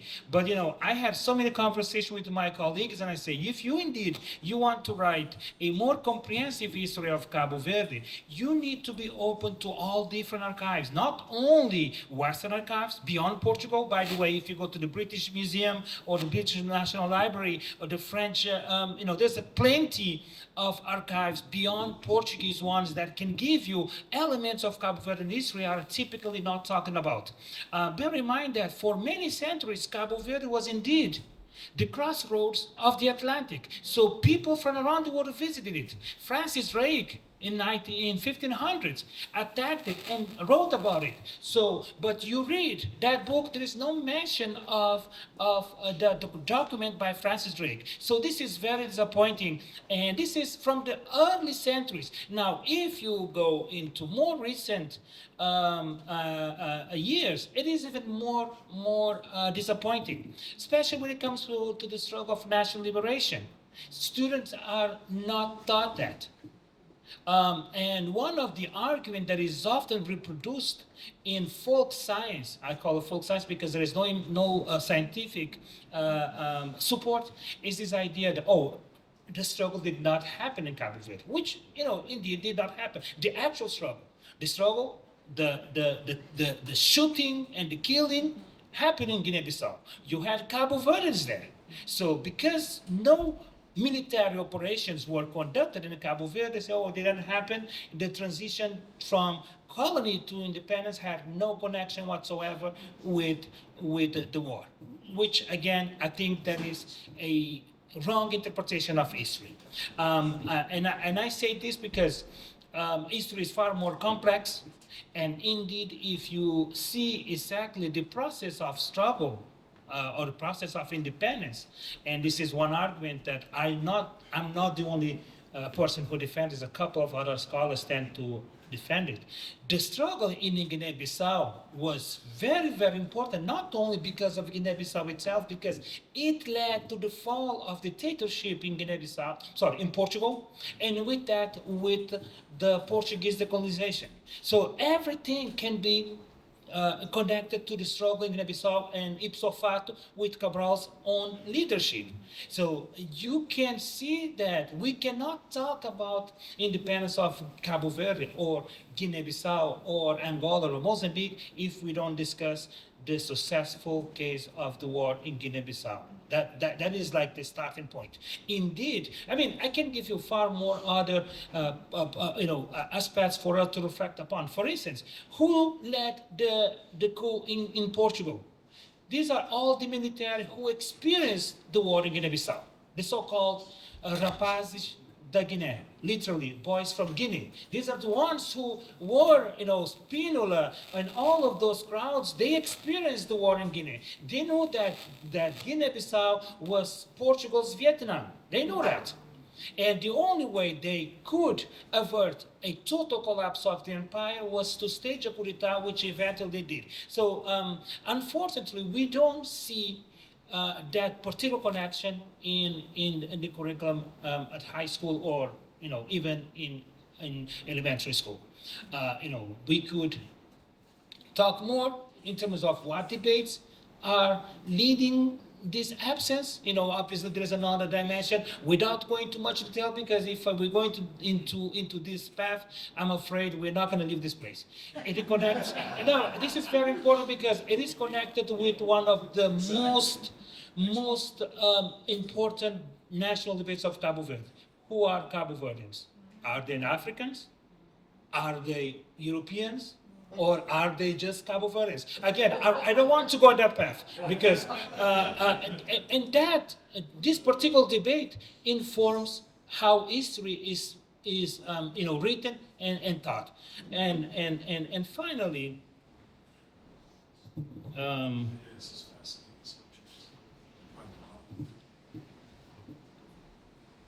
I think it maybe suggested ones. Yeah. Well, on the question about the impact of Cuba's international missions in Cuba itself, I would say that, hundreds of, well, especially in Angola, but not just in Angola, hundreds of thousands of Cubans went to Africa and other parts of the world, Vietnam, Latin America, to join national liberation struggles, serving as doctors, teachers, many other things. And they came back as changed people because of the experiences they had been through. It was something that strengthened the Cuban Revolution. That wasn't the condition. The Cuban position was we give our aid unconditionally. We're not. They didn't go to Angola to get Angolan oil. They didn't go to get support against the U.S. blockade. It was unconditional, and it remains an unconditional. That's a principle of the Cuban Revolution. But the Cubans who went through that, they gained a lot. Before, many Cubans will tell, when I went to Angola, I saw for the first time the diseases that I had only read about in textbooks about the conditions of imperialist exploitation over the centuries and what it had done to millions of people in Africa, or things that they had heard from their parents. But for them, and fighting side by side with the Angolans, with the Guineans and others, it really broadened their view of the world and of themselves. And it's one of the things that made it possible for Cuba to survive the big challenges after the collapse of the Soviet Union and the almost immediate loss of trade, much of its trade and so on. It was the strength and the consciousness of millions of working people who had an understanding of what the Cuban Revolution was about. And it's that sort of view. Fidel Castro made a comment. He said, "Those not willing to fight for the freedom of others will never be able to fight for their own." And you can see that today. Those experiences of fighting, around the world, is something that gives confidence to working people today in Cuba who are standing up against a brutal assault on them by the U.S. government. What other country in the world would have survived 67 years of a ruthless, began as an embargo, but it's really a virtual blockade of everything. That's only possible because of the transformation of a revolution in Cuba, and the internationalist experience is a big part of that. I just wanted to say a little bit more on the question of Cabral's leadership, because I learned a lot from working with Dreke on this book and trying to fill in the gaps.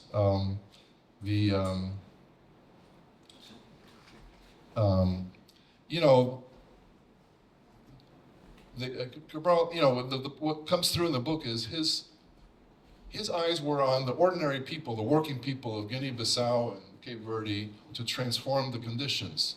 It wasn't about, about himself. I'm going to do this, I'm going to do that. He sought to educate and organize working people as participants, not as passive subjects. That's the work that they did in the liberated zones. And the emphasis was on convincing people, not imposing decisions. For example, on very challenging questions on the position of women in society. And Cabral spoke out clearly against practices of polygamy, for example. And it's very interesting. In the party, in the PAJC, polygamy was prohibited because the members had to set an example.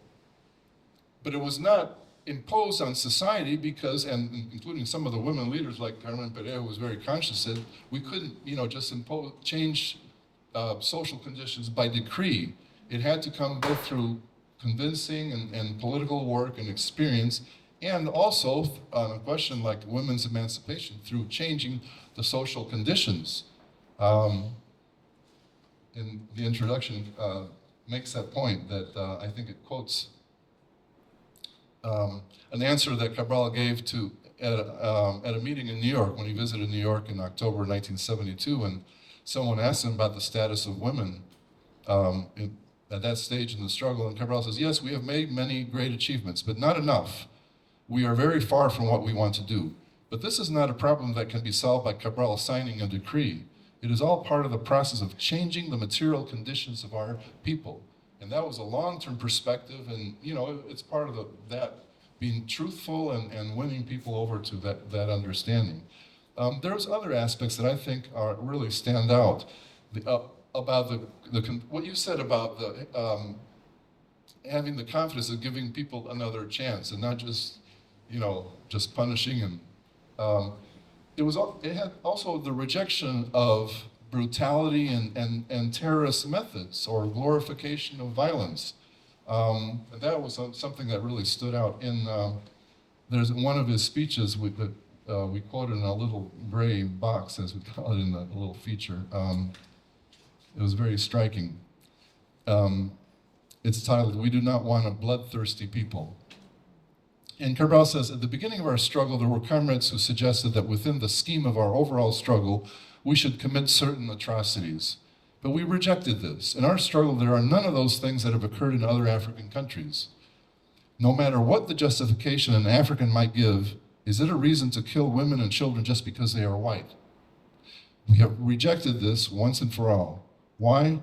Because what we want is to carry out political resistance that serves our people. We do not want a bloodthirsty people shedding blood for the sake of it. If blood is to be shed, it should be for a political reason to serve the future of that country. That was both important for the success of that struggle itself, but also for the future, for the kind of society that Cabral was always thinking of.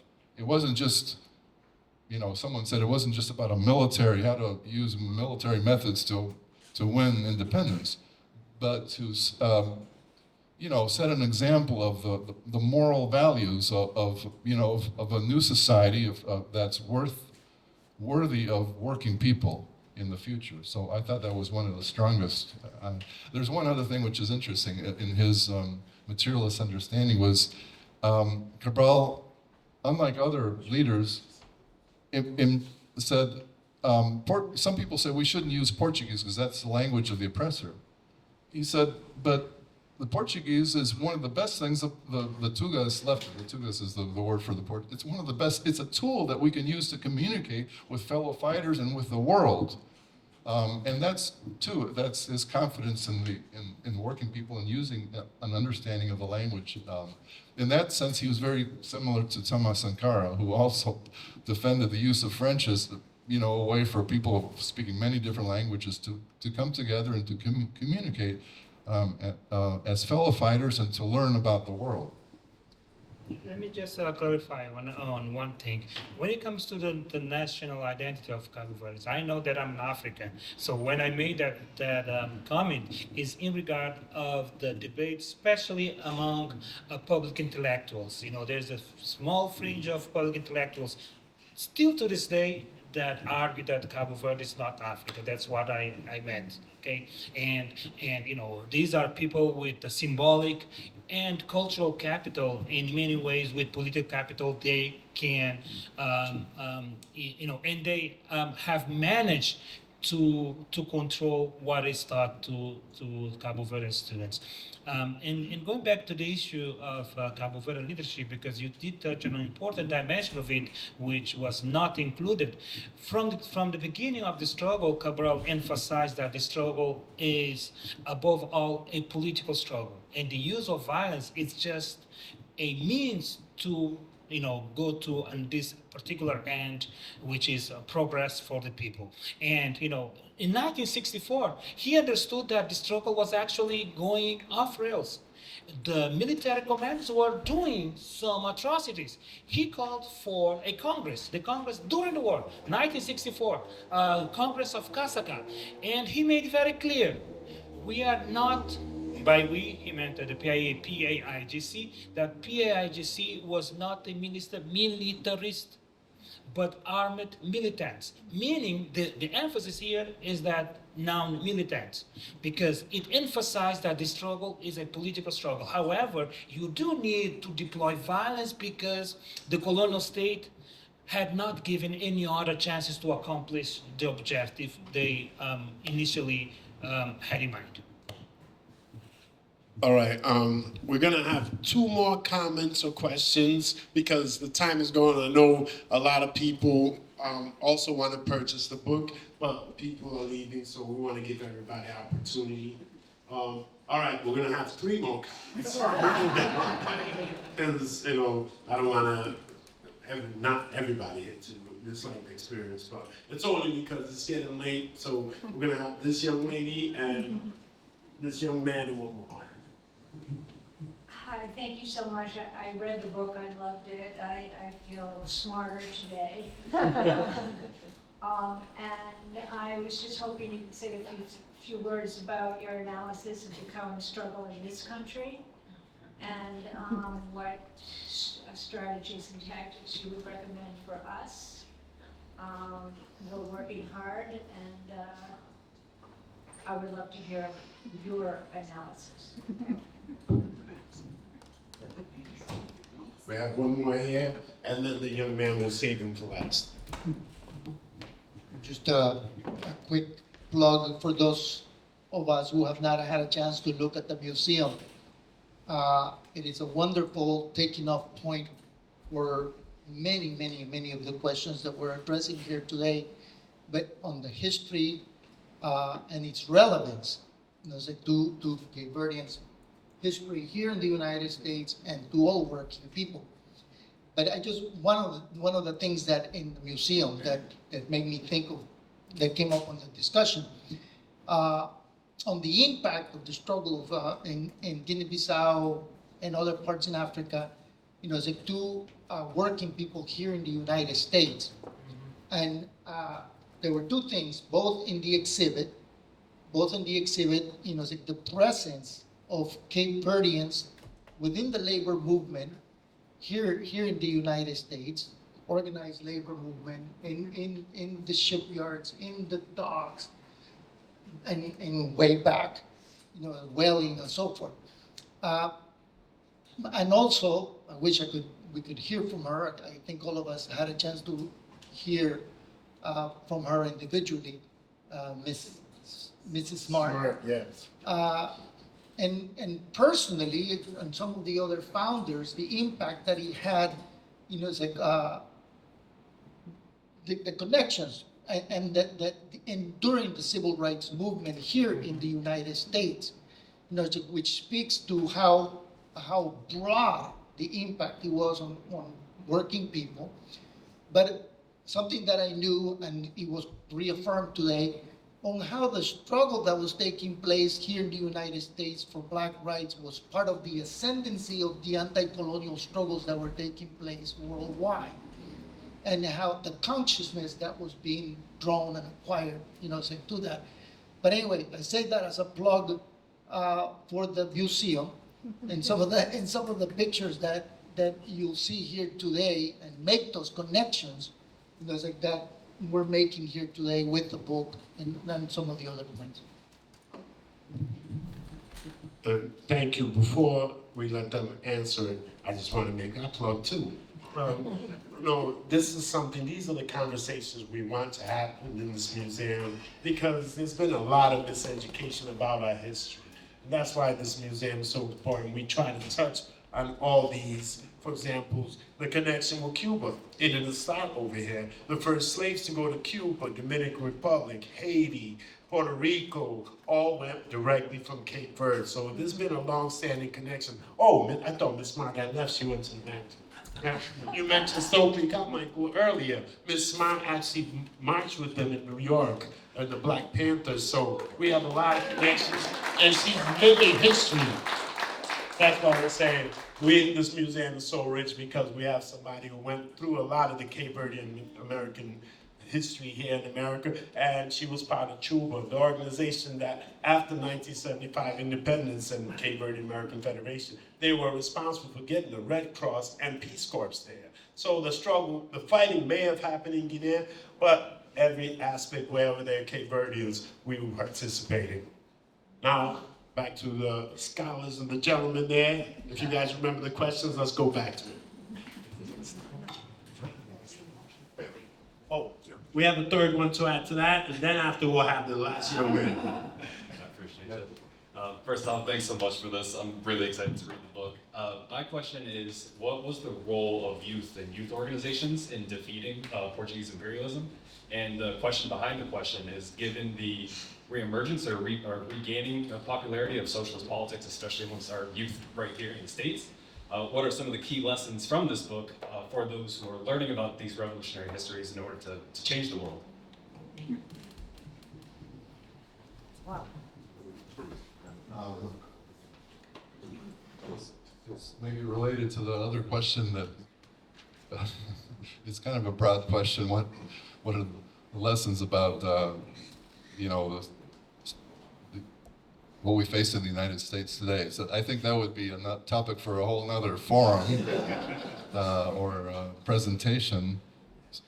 So what I would say that one thing that in this book that I find very valuable is what it says about it does say a lot about the struggle, which we talked about before, the example of who carried out and won the fight for independence in Guinea-Bissau and Cape Verde. But the Cuban Revolution in some ways is closer to us. It's very much tied to the US history. I think we can learn a lot about the lessons of the Cuban Revolution for working people and for the majority of people who live in this country. And the Cuban Revolution has had quite an impact on in the early years in the 1960s. It was an inspiration to millions of young people and others who were involved in major struggles in the United States, for women's liberation for the big civil rights battles of African Americans and the fight against the Vietnam War, and it showed an example. But I think what the Cuban people accomplished showed a way forward, I think. Above all, the Cubans will tell you, we began, Dreke, as a teenager, he wasn't a socialist or a revolutionary. He was just, he had to respond to this dictatorship that had carried out a coup and was committing, brutal actions and torture. And so he joined the fight against the dictatorship. In the course of doing that, he and many other Cubans of different ages discovered that once they overthrew the dictatorship, they had to go beyond that to address the sorts of all the problems they faced, of unemployment, of racist discrimination, of women's oppression, of the job conditions facing agricultural workers, the lack of land, the farmers, the small farmers getting thrown off their land by the big landlords. And with a leadership that had confidence in them, they kept taking more and more steps that made sense. They made a land reform because they needed land. The U.S. companies would not refine the Cuban the oil and the Exxon refineries in Cuba, so the Cuban workers took over the refineries and took control of the oil industry, which the U.S. government has never forgiven the Cuban people for, and they're trying to punish them for that today. And by the time the U.S. government invaded Cuba to put a stop to that, the Bay of Pigs, and they defeated the U.S. That was the first military defeat of the United States in the Americas at the Bay of Pigs. Fidel Castro spoke, and he said, right on the verge of the victory, he says, "We have, this is a revolution, a revolution of the," he used the word of the humble, of de los humildes, a revolution of the humble, for the humble, and by the humble. This is a socialist revolution of the humble, for the humble, and by the humble. And working people said, is that what we've done? We've made a socialist revolution. It wasn't some ideological thing that someone said, we need a socialist. They had carried it out themselves, and they discovered that they were, ordinary people were capable of doing much more than what they thought they were able to do. What they were taught that, it's the rich and the powerful that are the ones who make the decisions, but they were the ones carrying out the changes, and they discovered, above all, they broke through the lie that was told about themselves. So I think those are the lessons of learning which class, they changed which class ruled society. That was a fundamental change, along with the change in the consciousness. And I think that's a fundamental lesson for us to learn, because working people in this country have the same capacities, and what the Cuban people accomplished, why can't that be accomplished in a country like the United States? Well, great questions, and perhaps this is a good way of us, putting a pause. I say not ending, but put a pause in this conversation, because we still have a lot to say about it. When it comes to what strategies to carry out as we are facing, the current level of oppression, I think that one thing we must recognize is we are living in the highest form of capitalism today. And this is a capitalism that understands that it is corrupt and it's dying.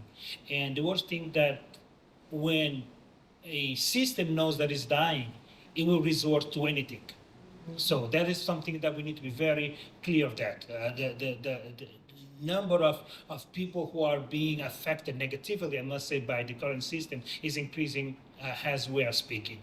But there is one dimension of contemporary capitalism that needs to be taken into consideration. Though capitalism is essentially about the material forces, it relies a lot on powerful ideologies, or what Gramsci would call hegemony, which is manufacturing consent. How are we going to keep people not to rebel against oppressive system is when people believe that, this is a natural order of things. So one of these powerful ideologies is white supremacy. So modern capitalism is tightly connected with white supremacy. And this is not a US problem, it's a global problem. And allow me to include some of the key elements, because you're not going to change or eliminate capitalism if you do not destroy the ideological foundations of it, which is white supremacy. Let me just emphasize a couple things. Whether we talk about US or Western Europe, I'll tell you, they're using the same language. The so-called theory of great replacement. They're all saying that, we've been invaded by the lesser people. This is what they're all saying. And the objective is quite clear. It's to protect the 1%. But how are you going to keep the whites, who are, many of them poor, not to rebel against 1%? You give them what W.E.B. Du Bois identified more than 100 years ago. You give them psychological wage. So the idea that they belong to a superior race, even though the material conditions are not the best, are actually deteriorating, but the fact that you identify yourself with a master class or superior class, that in itself puts you in a condition of not being able to develop transracial coalition. Right. So if you do not eliminate the white supremacy ideology, it's going to be very difficult to reform the structure of society. You need to be very clear that, and by the way, this is not something that is novel. Perhaps, I would ask us to read Fred Hampton, the Black Panther Party's leader, who was shot dead at 21 years, because he understood quite well that what is very important is to create what he called a rainbow coalition. Once you are able to persuade that, regardless of your racial background, you all share the same material conditions. then you will be able to defeat your oppressive forces. So it's a one common denominator. Be able to connect capitalism, modern capitalism, with white supremacy. And again, this is a transnational, and the transnational not only because the same discourses are being used in US, France, Netherlands, it does not matter, but also there is this flow of idea and people that are spreading these ideas. Steve Bannon, I think most of us are familiar with him, often goes to Western Europe. He links with a number of right-wing extremes from Europe. They're speaking the same thing, they strategize the same thing. So it behooves us to do the same thing. Struggle these days is not a local struggle. It's global struggle, meaning that we need to know the local conditions, but be able, like Cabral did, like Cubans did, make it a transnational struggle, right? The idea is you are not going to create a just society in one piece of land. It's not possible. Perhaps, if you allow me to use, perhaps in the not the best perspective, one phrase that Che Guevara used several decades ago, it is important to create 1, 2, 3 many Vietnams. The idea is to be able to develop several focuses of struggle that can indeed mitigate the capacity of oppressive regimes to resist. Again, the struggle is not local. I want to emphasize that. In terms of, again, still some strategies. Again, I identify myself a lot with Amílcar Cabral. And as you pointed out earlier, to lead is also to set the example. And this is something that Cabral was very clear. So there is one of Cabral's phrase, which I think I might have seen in this museum, but if not elsewhere, which is tell no lies, claim no easy victories. And you'll find some of these. This seems to be very simplistic, but this phrase carries a lot of political weight. How you're going to develop a rapport between leadership and the led. There should be no place for lying, right?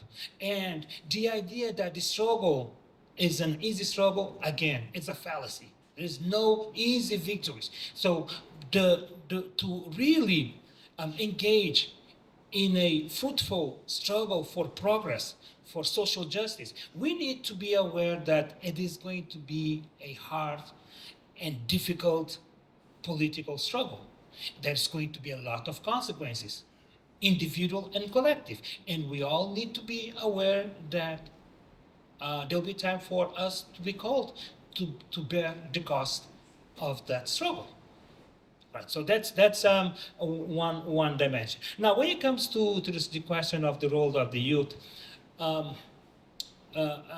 Cabral was very clear that the struggle was, as I mentioned at the beginning of my intervention, was multidimensional because, it is a point where different social groups aggregate, including the youth. First, well, you do need the youth because these are the ones with more physical force. You need them, in the Revolutionary Army. But he also understood, as I mentioned before, the National Liberation War was not an end in itself, was just a means. So the most important struggle, according to Cabral, is after independence, not with the independence. What we're going to do after independence. So he was, in many ways, an avant-gardist because he understood that we need to prepare ourselves and prepare our youth for the day after independence. We're not going to wait until then. How so? By developing state structures in the liberated areas. So through education, by providing public health and several other services. And who are going to do that? The youth. There's many books these days that has done interviews with former combatants. And many of them will tell you how they were pulled out by Cabral, say, you guys are going to Europe to get more education. You're not doing the armed fight itself, you're still continuing fighting, but your fight now is different. You're going to be doctors, you're going to be teachers, because that is an important dimension of the struggle. So again, this is only to emphasize this important dimension of the struggle. It was not simply about getting independence, but what are going to do after independence. And you need people prepared to provide public goods, whether it's education or public health, etc. Okay? Yeah. Just to follow up on what you were saying, Cabral said, we're not fighting simply to hoist a flag and to have a national anthem. We are fighting so that our peoples may never more be exploited by imperialists, not only Europeans, not only people with white skins, because we do not confuse exploitation or exploiters with the color of men's skins.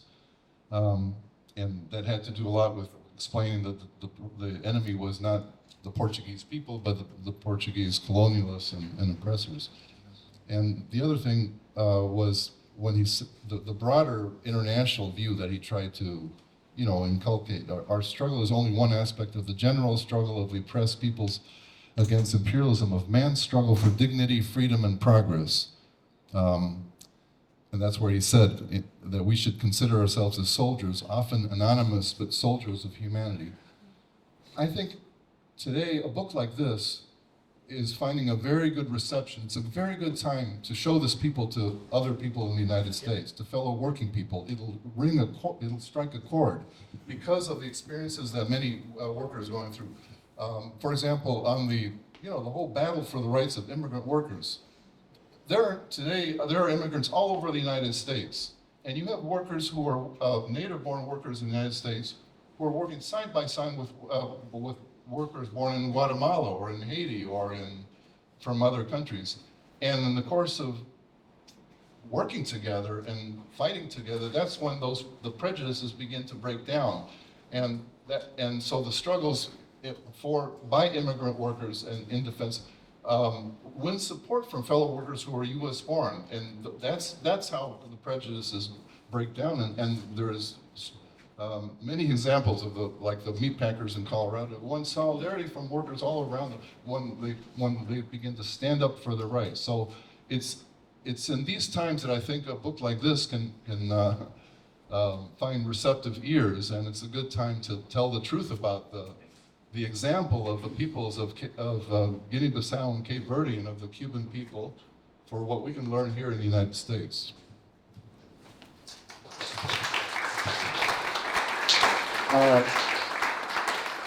Before Dr. Beljassi and Martin make their last closing comment, I just want to call this young man up, Josh, and he was going to make an announcement and also just tell you who he is, because he's a very impressive young man, and we're trying to reach out to more young people. And like Gabriel said, the children are the flowers of the revolution. So I used to be a child, so I felt like I was a flower. So I'm just going to let him make his last comment, and then we'll give you guys your opportunity to close your closing comments. Thank you, Joe. And I just want to say thanks again to the panelists. Round of applause for them.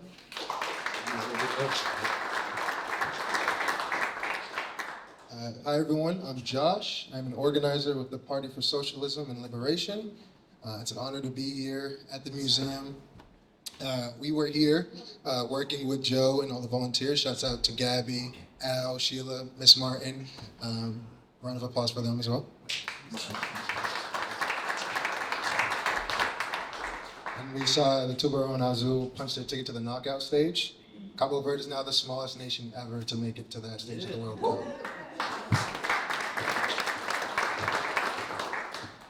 But I introduced myself as an organizer with the Party for Socialism and Liberation because we very much agree with Cabral that a vanguard party, is extremely important. It is the advanced detachment of the working class. It is the only thing that can win a revolution and then succeed in creating a society that can last.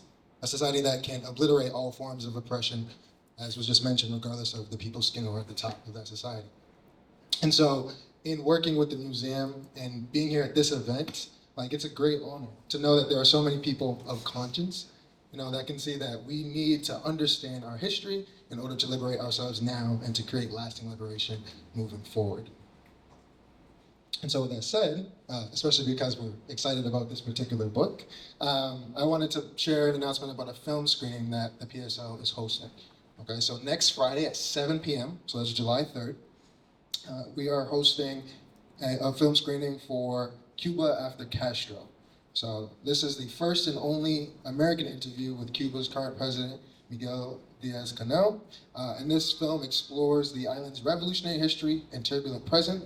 And this reveals an unprecedented portrait of the man that the current administration and every administration prior has tried to bastardize. And as we can see, our Cuban brothers and sisters are under intense economic strangulation. We have to stand in solidarity with them, but we also have to understand, like, who are the people who are fighting the fight there in Cuba.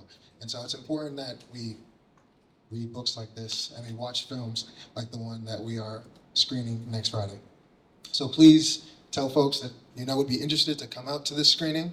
And also, we will be, the PSL, at CV Fest on Independence Day this year. We'll be tabling there, and we want to continue to meet our people. I am a Cape Verdean. My comrade, Jazz, in the back there, is Cape Verdean. And it's important for us that we are locked into our community here, and we're building the bonds necessary to move our people, to move our class forward in every way imaginable. So again, shouts out to Joe and the Cape Verdean Museum for having events like this and for grounding us in the connective and liberated history of Cabo Verde. And yeah, I hope to see everyone, if not at the film screening, then at CV Fest next month.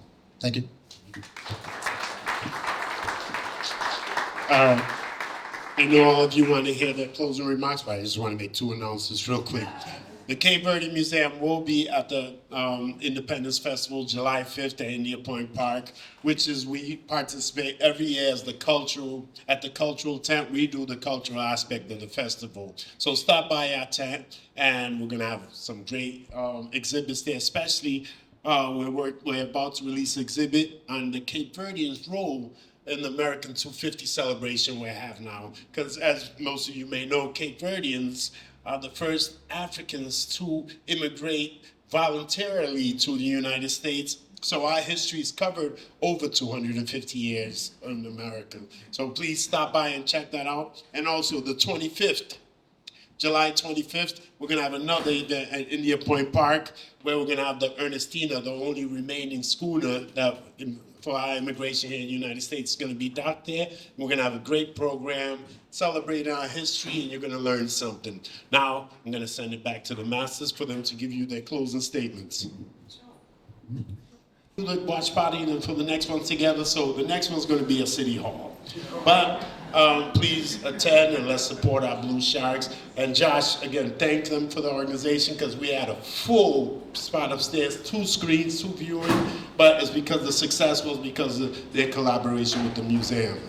Anything else? Yeah, the book right here. Sorry. I told you, I never claimed to be the smartest. But there's a book right here for our exhibit for the soccer team, the Blue Sharks. And we're having everyone sign, send a message, because afterwards we're going to present it to the team for messages from everyone who came here. So before you leave, it's right here next to the food. Sign it and send a message to the team, because I'm sure they're going to appreciate it. And we have a bunch of messages already, so the more the merrier. Now, anything else?